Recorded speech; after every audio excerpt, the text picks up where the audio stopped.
Halo teman-teman semuanya, apa kabar? Tentunya baik ya. Selamat datang di podcast Sehat.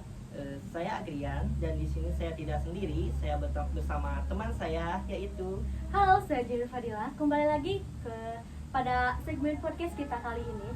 Tentunya kita akan membahas topik yang sangat penting dan tidak kalah menarik, yaitu tentang HIV atau AIDS. Nah, kita akan membahas apa itu HIV, mitos yang beredar, dan bagaimana cara mendukung mereka yang hidup dengan HIV. Betul sekali, dan untuk itu kita sudah mengundang seorang narasumber yaitu Kang Jia Ahmad, SMAG CHTCI. Apa kabar Kang? Alhamdulillah baik. Alhamdulillah. Sehat dua-duanya. Alhamdulillah sehat. Sehat. Boleh nih Kang, mungkin supaya teman-teman yang nonton kenal, boleh nih Kang Diperkenalkan dulu gitu. Oke. Bismillahirrahmanirrahim. Assalamualaikum warahmatullahi wabarakatuh. Waalaikumsalam. Perkenalkan, nama saya Ahmad Zakaria, panggilannya Kang ya. Kebetulan saya juga bekerja di klinik PTH dan juga di rumah sakit Sekolah ya, di bagian terapi psikologi atau mental health-nya ya. Jadi mungkin pertanyaannya berkaitan dengan apa itu HIV, berkaitan dengan mental health-nya gitu ya. Iya.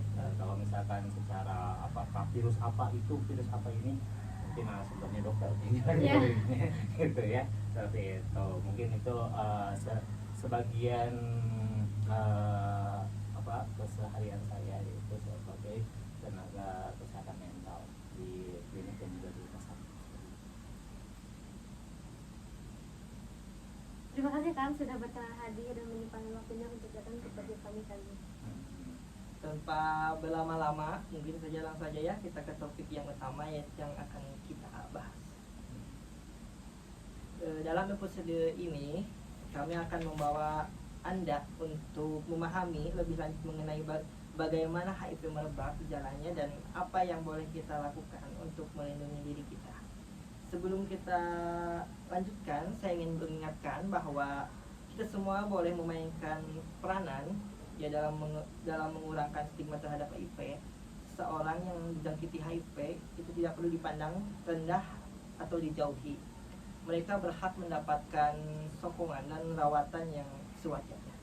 Sekarang mari kita teruskan dan mengetahui bagaimana HIV merebak dan apakah cara untuk mencegahnya.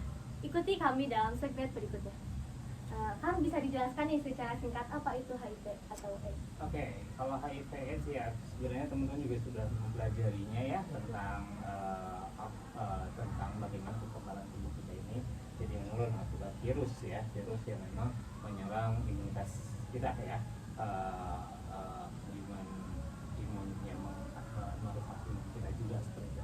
Dan memang ada beberapa penyebabnya ya, salah satunya kenapa orang bisa terkena HIV/AIDS. Yang pertama dari hubungan seksual yang nggak menggunakan pengaman gitu kan, seperti itu. Kemudian dari darah gitu kan, dari jarum suntik gitu kan, kemudian penggunaan jarum suntik dari darah dari satu ke satunya lagi gitu kan, dari donor juga, kemudian dari ibu menyusui gitu, kemudian kontak dengan cairan tubuh misalkan seperti itu ya. Jadi misalkan hubungan kan itu ada cairan tubuh juga. Jadi ada penyebabnya yang menyebabkan HIV itu menular ya, penularannya seperti itu gitu ya. Terus apa lagi? Jadi HIV itu tidak langsung ke AIDS gitu. Enggak, ada fasenya, ada tahapannya, ada fase 1, fase 2, fase 3 gitu kan. Kalau fase 1 itu biasanya demam, kemudian kurangnya nafsu makan, kemudian sariawan, kayak gejala flu lah seperti itu. Seperti gejala flu kayak gitu kan. Mungkin langsung ke fase 2, mengembang menjadi fase 2, mulailah ada gejala-gejala selanjutnya gitu kan, sebelum ke fase ketiga kena ke AIDS gitu kan. Jadi mulai itu langsung akan menurun, kemudian jadi gampang lemas dan lain-lainnya seperti itu. Langsunglah ke fase ketiga itu dari fase kedua ke ketiga itu sekitar 10 tahun. Lama juga ya. Nah, baru fase ketiga, kalau udah fase ketiga itu udah masuk ke AIDS gitu kan. Itu udah parah gitu kan. Kalau kita mau masih HIV masih ada lah, katakanlah obat supaya tidak merambat ke AIDS. Memang belum ada obat yang benar-benar katakanlah sudah menyembuhkan, setidaknya si virus itu tidak berkembang dan si orang yang terpapar HIV ini masih katakanlah hidupnya bisa bertahan hidup lebih lama lagi. Iya. Untuk kan misalkan kalau misalnya dari kanker mah ada stadium 1 dan stadium 2 dan seterusnya maksudnya. Kalau di HIV itu berbentuk dengan tingkat 1 dan tingkat 2 apa bagaimana? Fase 1, fase 2, fase 3 gitu kan. Tapi memang kalau misalkan udah AIDS ya udah parah gitu kan, seperti itu. Tapi sebenarnya sih banyak, salah satunya juga orang yang mengidap HIV ya. Jadi belum AIDS gitu kan. Ada seorang pemain basket ya Amerika yang nama Magic Johnson. Dia mengidap HIV ini tahun 1991 dan tahun 2018 dan kalau nggak salah juga dia datanya waktu itu saya dapat kayak 2018 dia masih aktif, masih sehat gitu kan. Berarti lama banget kan gitu. Karena memang kalau masalahnya adalah stigma masyarakat kalau orang sudah terkena HIV udah dijauhi, itu membuat kalau kita stres. Kalau saya diskusi sama dokter juga itu bisa menurunkan imun kita lebih cepat gitu. Dan itu memang kita harus coba untuk rangkul orang-orang yang terkena HIV gitu ya. Dan memang tidak semuanya lewat kenakalan juga ya. Misalkan kayak anak yang terlahir dari orang tua yang terkena HIV kan dia nggak bersalah sama sekali gitu kan, seperti itu. Jadi stigmanya kasihan juga kalau misalnya anak kecil gitu kan yang terkena atau enggak, mohon maaf ya, sekarang merambak itu kebanyakan sekarang tuh yang kena HIV itu ibu-ibu. Oh jadi kalau misalkan HIV itu bisa menyebar dari DNA? Iya, dari DNA. Ibu-ibunya kenapa? Karena bapak-bapaknya yang nakal. Oh. Jadi yang dari nakal, nah jadi si bapak-bapaknya jajan keluar dan menularkannya ke istri dan anak, HIV, ya, sipilis dan lain-lainnya.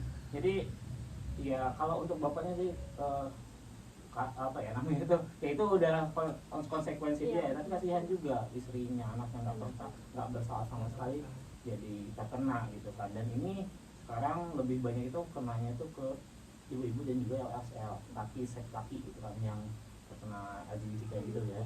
Jadi itu di toksiknya khususnya itu banyak banget gitu kan, jadi yang terkena HIV gitu ya.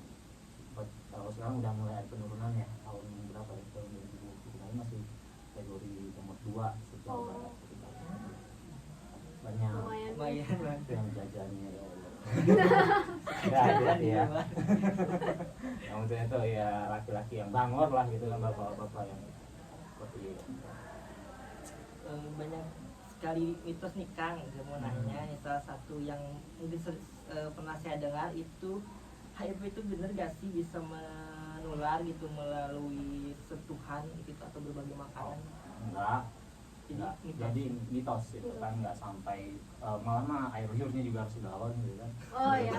Tapi memang sih kan sekarang juga tetap aja ya ada selain memang sih parah HIV ya dibanding sekarang kan ada hepatitis B.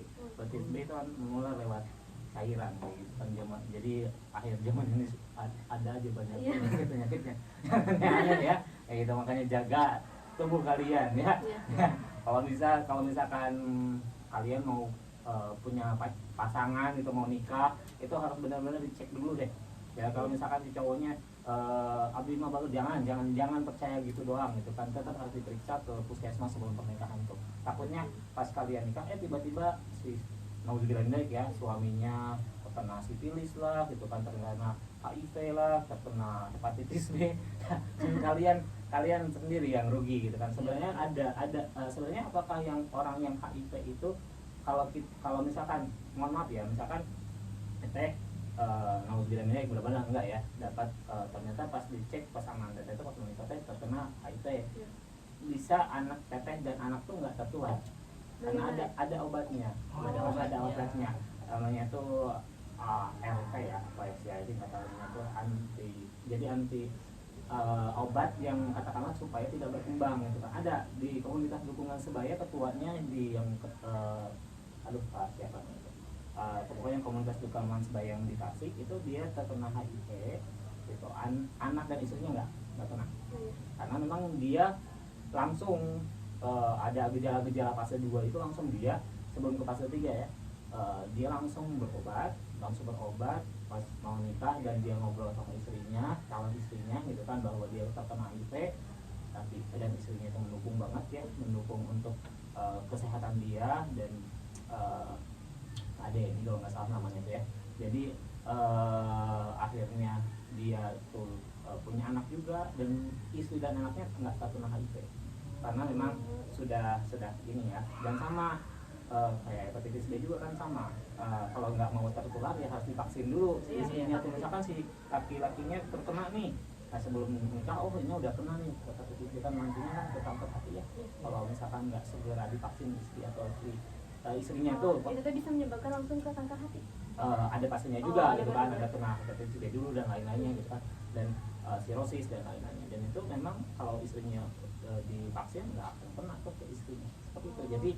Jadi sebenarnya, nah masalahnya stigma negatif begitu orang terkena, kenapa orang-orang nggak mau untuk diperiksa itu, artinya aduh nggak jujur gitu kan, itu berbahaya juga. Masalahnya berbahaya untuk orang lain yang katakanlah nggak nakal tapi dia terkena gitu kan, gitu kan, nggak misalkan dulunya misalkan si laki-laki ini laki-laki nggak benar gitu kan, pasangannya nggak benar, tapi oh iya aku mau nikah nih, memang sih apa ya, Allah itu senang sama kehidupannya orang-orang yang bertobat, tapi di sisi lain tuh memang harus sadar bahwa dulunya oh kok nggak bener nih, berarti kita harus periksa dulunya, misalkan suka minum atau apa, periksakan itu penyebab kanker apa hepatitis B juga dari minuman, kemudian dari pengguna narkoba dan lain-lainnya itu juga bisa kena HIV juga seperti itu. Maka si orang tersebut harus sadar, langsung diperiksakan, terus pas diperiksakan bisa ngobrol sama pasangannya kalau misalkan pasangannya mau menerima, dan insya Allah kalau misalkan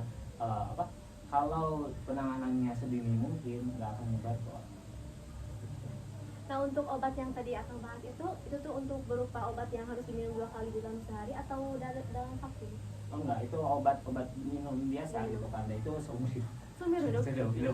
harus diminum seumur hidup. Kalau udah kena HIV harus diminum seumur hidup setidaknya supaya tidak menularkan kepada istrinya. Oh, Ya, berarti virusnya itu hanya ditidurkan saja, iya. tidak bisa. Iya, gitu. Jadi dan memang umur yang kena HIV kalau kita penanganannya sejak dini itu nggak akan nggak akan membuat imunnya cepat drop juga kalau dikasih obat. Memang sih penanganan yang dini mungkin mah hindarilah hubungan di luar nikah gitu ya, hindari gitu ya, pokoknya dihindari gitu kan, apalagi teman-teman mahasiswa tuh hindari banget gitu kan. Kalau misalkan ada yang pacar yang pengen cium-cium, bentar dulu kita puskesmas gitu. Iya. Diperiksa dulu gitu Iya, kan. betul sekali. Kayak gitu soalnya. Lebih mencegah. Soalnya mau pakai masker teh gitu kan. Mau erek air lu nyosor teh, kalau ada yang nyosor, sorry. Neng buka gitu kan, nggak mau gitu. Masker puskesmas dulu gitu kan.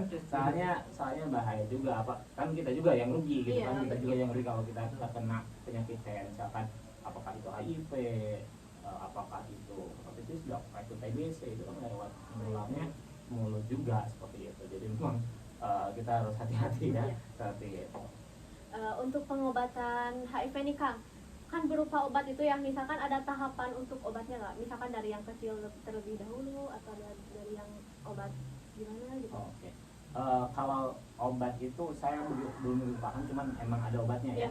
Tahapan-tahapannya kalau misalkan juara AIDS itu udah parah ya. Jadi memang dia udah imunnya udah hilang banget ya. Jadi kalau flu tuh parahnya tuh luar biasa. Kalau kita kan flu paling minum obat doang juga udah beres. Udah beres. Tapi kalau misalkan yang udah kena AIDS itu udah parah kan gitu kan. Ya sebelum kena AIDS, karena kan itu pasiennya udah lama banget ya sebelum kena AIDS gitu. Jadi memang diusahakan berobat lah, langsung periksakan dulu ke puskesmas atau ke klinik itu kan untuk mau tes HIV gitu kan. Kalau nggak salah juga kalau misalkan di puskesmas itu ada pemeriksaan gratisnya juga ya kan, kalau misalkan katanya di kecamatan Makumi, misalkan di puskesmas Makumi itu boleh dan itu memang ada programnya juga gitu kan, supaya tidak menyebar luas gitu kan. Ini penyakit yang memang katakanlah belum ada obatnya yang benar-benar bersih gitu kan. Jadi itu hanya menunjukkan kata benar kata tadi, menunjukkan saja gitu, supaya tidak menyebarkan kepada orang lain gitu. Lanjut ke mitos kedua nih Kang. Bagaimana dengan gigitan nyamuk? Apakah itu mitos atau Enggak lah. mitos ya kan? Mitos itu enggak kalau nyamuk. Untuk nyamuk. Soalnya itu langsung darahnya tuh nggak lewat nyamuk. Kalau kalau darah juga, mohon maaf ya, ini bisa loh nular. Katakanlah orang yang HIV, misalkan kita sariawan nih terluka, ini hati-hati juga, misalkan cium lah gitu, kemudian kitanya lagi nangkep buka gitu ya, sariawan, atau misalkan kita ada luka gitu kan, bisa juga itu menular. Jadi kita apa ya namanya itu ya, atau jarum suntiknya tuh jadi yang darah secara langsung, tapi nggak melakukan apa ya, kalau kesan nyamuk mah lewat pelantara dulu gitu kan, dia itu kan diolah lagi di tubuhnya dia gitu kan. Saya nggak tahu gitu kan anatomi itu tubuh nyamuk kayak gimana gitu kan. Jadi itu darahnya yang langsung lewat, yang langsung gitu kan, seperti itu. Nah untuk tadi kata Kang Zia ada yang dari luka, itu teh harus luka ke luka lagi, penularannya apa gimana Kang? Kalau misalkan dia kan jadi lewat misalkan kan cairan tubuh, misalkan dia cairannya itu kan katakanlah misalkan apa darah ke darah gitu kan, dia jatuh luka kemudian ke darah kita gitu kan, atau misalkan ke sariawan ciuman gitu, terus kebetulan kitanya sariawan gitu kan, itu bisa juga, itu bisa gitu kan, seperti itu gitu. Jadi ya harus steril, tapi kan lebih baik cuma dihindari lah kalau belum sah mah, Jangan lama-lama kalahin dulu. kayak gitu ya. Jadi fakta yang sebenarnya adalah nggak lewat nyamuk, nggak lewat. Kalau lewat nyamuk mah nggak nular lah. Untuk ini Kang, untuk terapi HIV bagaimana itu? Ya kalau yang kami tangani mah ya di komunitas teman sebaya itu kan yang orang-orang yang terkena HIV dan juga AIDS ya. Jadi meminta support karena stres itu bisa menurunkan imun lebih cepat. Mental sih Kang ya yang paling penting. Kalau kata dokter spesialis dalam 4 menit kita stres itu bisa, waktu saya sharing waktu masih di sekolah medina ya sama dokter dalamnya, itu 4 menit kita stres itu bisa nurunin imun sampai 24 jam gitu. Dan itu kan sedangkan orang yang HIV itu imunnya nurun malah nggak ada gitu kan, ada yang udah parah mah gitu kan. Jadi makanya kalau misalkan dia flu capek banget gitu kan, kayak ya memang dikasih dukungan ya, memang pengobatannya itu ya yang pertama secara psikis, secara support system yang baik, nggak stigma negatif bahwa dia itu wah dulunya nakal atau apalah, jadi nggak layak hidup atau apa, nggak boleh gitu kan, dia juga manusia ya gitu. Yang keduanya juga tetap dia harus berobat, maksudnya rutin mengkonsumsi obat yang memang untuk orang yang terkena HIV, supaya tidak menularkan kepada orang lain, supaya tidak menularkan orang lain gitu kan. Karena bagaimanapun ya, kalau kita ibaratkan kayak gini lah, misalkan orang yang terkena asma lah ya, saya kalau untuk memberikan motivasi ke mereka supaya mereka itu tidak down, kata kita tuh ya, asma sampai saat ini juga belum ada obat yang menyembuhkan penuh gitu kan. Jadi tetap bisa kamu kapan aja gitu kan, bisa kamu kapan aja. HIV juga sama gitu kan, cuman asma tidak menular gitu kan. Tidak menular seperti itu ya, tidak menular kecuali bronkitis mungkin ya. Nah, tapi itu kan sembuh, memang bisa sembuh kan langsung sembuh. Tapi kalau asma itu nggak bisa apa ya, sembuh total enggak gitu kan. Jadi kita harus tetap siapkan inhaler kayak gitu kan, persiapkan obat kayak gitu kan, dan itu juga seumur hidup. Iya, asma juga dari pikiran itu ngaruh banget ya Kang ya. Iya gitu. Nah, itu juga seumur hidup. Jadi mereka juga berpikir, oh iya asma juga seumur hidup. Kayak gitu. Jadi itu untuk memotivasi mereka supaya bisa bertahan hidup lebih lama. Seperti itu. Nah guys, jadi kesimpulan untuk mitos dan fakta yaitu adalah nyamuk itu mitos ya guys. Dan untuk penyebaran antara minuman ke minuman itu mitos juga ya Kang ya. harus 1 galon. Iya. Dan kalau berbagi makanan juga itu juga mitos ya. Nah, jadi itu teh bisa digaris bawahi ya guys, kalau itu teh mitos seperti itu. Tapi hati-hati sama penyakit jangan. Ya. Nah, untuk selanjutnya nih Kang, apa yang bisa kita lakukan untuk mendukung teman atau keluarga yang hidup dengan HIV? Oke, yang pertama memang orang yang terkena HIV itu jangan dikucilkan atau yang jelas kalau misalkan nauzubillah ya, kalau kita misalkan dulunya gitu kan memang bukan orang yang baik-baik ya, segeralah untuk diperiksakan. Atau misalkan kita juga sebagai masyarakat takutnya aduh aku terkena takut terkena sesuatu hal gitu kan, boleh diperiksakan sedini mungkin ke puskesmas gitu, ke klinik untuk dicek positif atau negatif HIV. Yang keduanya kalau misalkan yang sudah terkena ya harus lebih aware.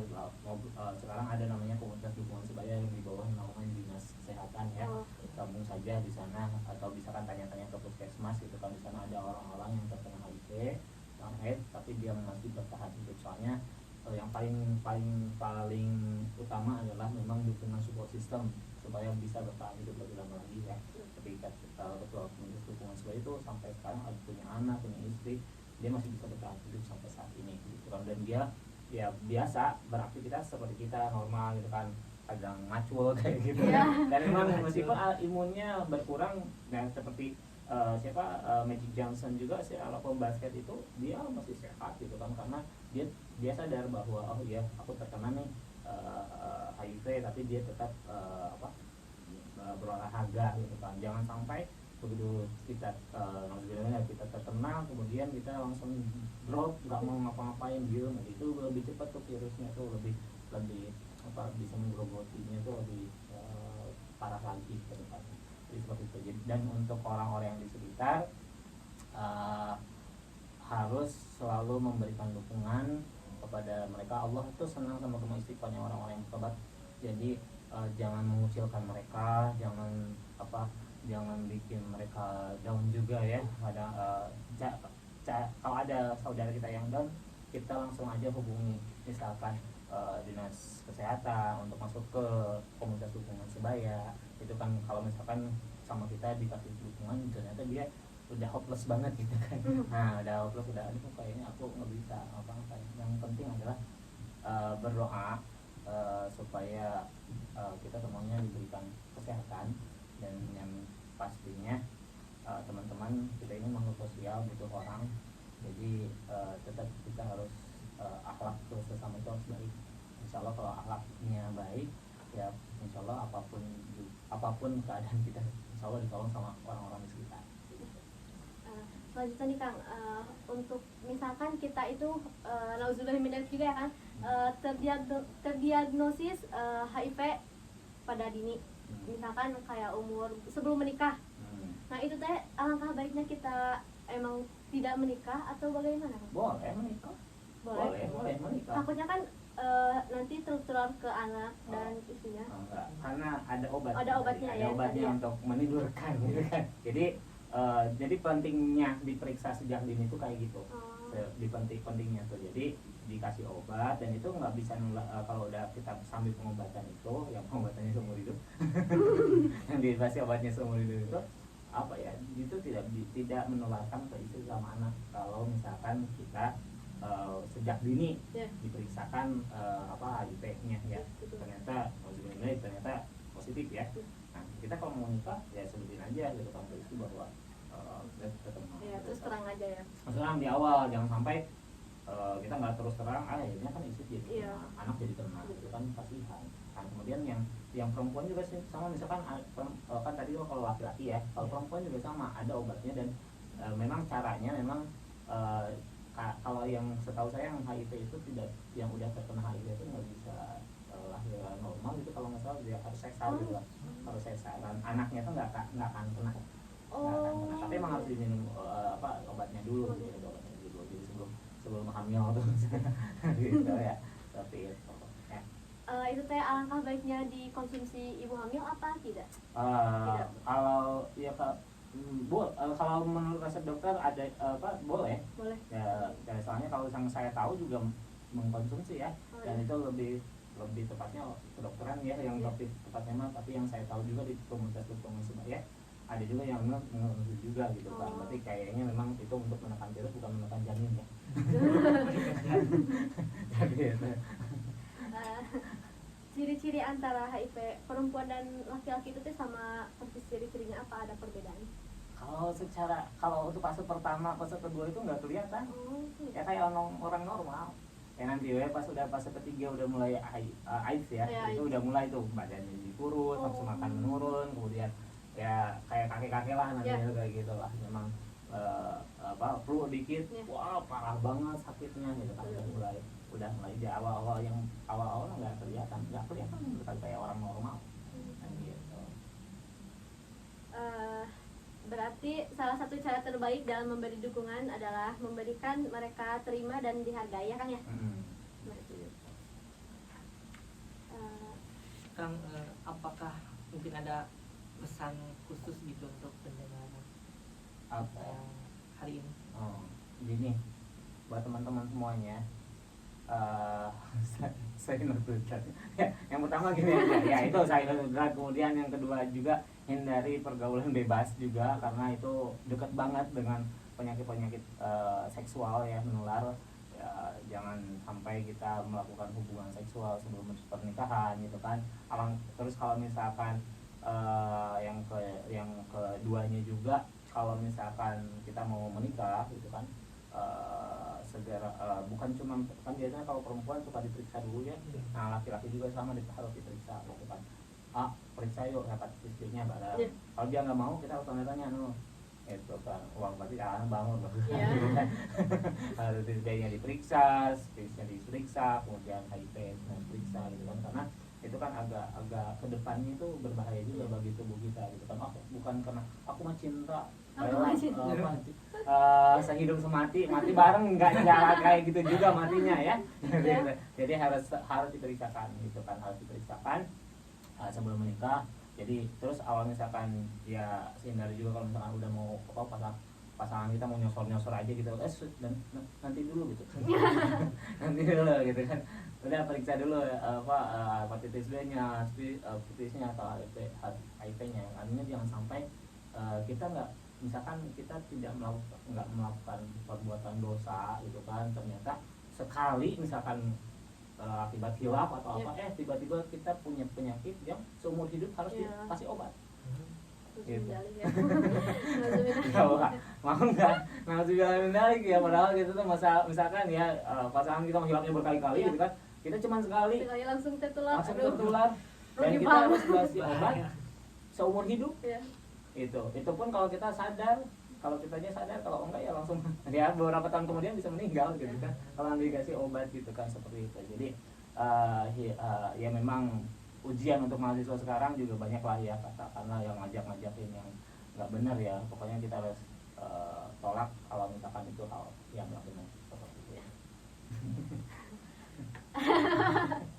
Baik, HIV bukanlah akhir dari segalanya ya Kang ya. Dengan pengobatan yang tepat kita bisa hidup seperti orang biasanya. Pada kesempatan kali ini mari kita sama-sama menghapus stigma dan memberikan dukungan kepada yang mengidap HIV. Terima kasih banyak Kang Zea atas waktu dan penjelasannya. Terima kasih juga para pendengar yang setia mengikuti episode ini. Sampai jumpa mungkin di episode berikutnya. Tetap sehat, tetap peduli, dan jangan lupa berhenti untuk belajar. Terima kasih. Wassalamualaikum warahmatullahi wabarakatuh. Waalaikumsalam warahmatullahi wabarakatuh. Boleh minta foto dulu ya? Boleh.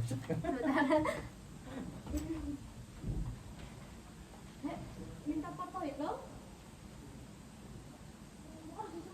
Ini tuh mata kuliah apa sih? Mata kuliah kebijakan kesehatan. Oh, kebijakan kesehatan. Tapi yang satu lagi mah Jumat tuh apa ya judulnya? Itu agak ribet tentang undang-undang.